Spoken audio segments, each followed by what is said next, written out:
An internet copyright infringement lawsuit with a local connection is making headlines. I want the Big Island to have that special, unique, local art scene. Artist Brad Parker, known as Tiki Shark, creates what's been described as Polynesian pop surrealistic art. It's surrealistic art that references pop culture. Now he says some of those works are showing up, reproduced without his permission, on various items for sale by internet retailer CafePress.com. That I believe Brad Tiki Shark Parker's copyright was infringed upon, and we believe that he has a valid claim for copyright infringement, and we intend to actively pursue it to the full extent of the law. Parker and his lawyers, attorneys David E. Smith and Schneider Rothman IP Law Group, says that in May, the Dubai affiliate of surf goods giant Body Glove ordered from Tiki Shark Art some 25,000 towels featuring Parker's painting Forbidden Island. Forbidden Island is it's a Polynesian pop art surrealistic piece that was, it's kind of a takeoff on an old science fiction film called Forbidden Island, with my own Hawaiiana take on it. It was one container of towels, which is roughly around $250,000, I think. However, the Middle East company canceled when it discovered the image was already being reproduced on more than 218 items by an internet retailer, CafePress.com. I don't even know what all items they were using them. I know there were little bags and there were like thongs and footies. The lawsuit claims that CafePress.com removed Parker's signature and reproduced and distributed his work on consumer goods without his permission. What did CafePress.com say when you first contacted the company? That I had no merit to my case, that they did nothing wrong. I've got no apology that I know of. I've gotten no accounting. I've gotten nothing back from them saying anything that they did any wrongdoing. It was devastating. I felt like someone came in my studio and grabbed a painting and ran out and stole it. I mean, I was kind of numb. I was in shock. I didn't believe it had happened at first.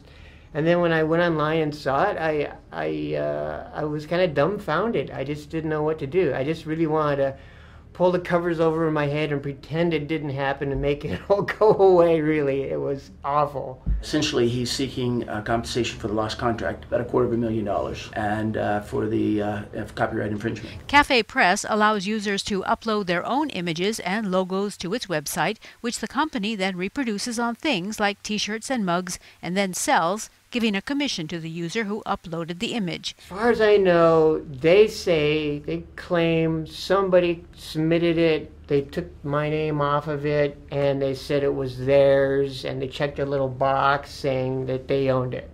And that was all they needed to go ahead and produce over 200 items.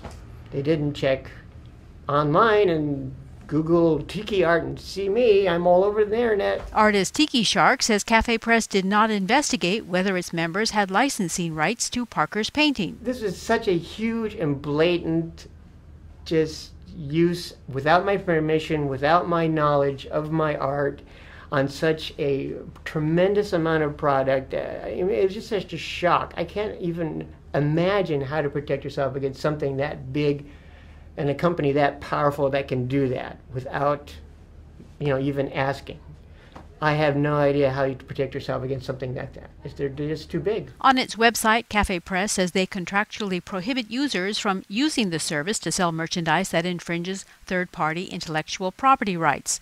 The online company says it encourages intellectual property rights owners to contact them if they believe that a user of their service has infringed their rights. I sit down now to the canvas to paint, and it's hard enough for an artist to sit down and work at it on a painting. It's very, very intimidating. And now when I sit down to try to work, I think, what am I painting for? It's just all going to be stolen. I mean, it's devastating. It's damaging my career. It's damaging my ability to paint. I can say that Cafe Press did offer to take down the offending items that were placed on the internet, and it is my understanding they did do that.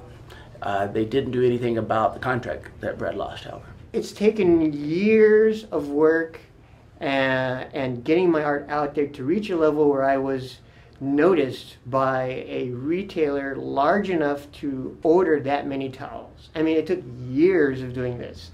And finally I got to a place where a large retail place thought I was important enough and unique enough to order an exclusive image.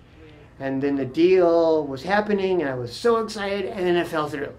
And I don't know if I'm ever going to get back to that place again. I mean, that might be my one big shot. And so, I don't know, I feel devastated. I feel like I had that one shot, I was right there, I was yanked away. Christmas was canceled right there.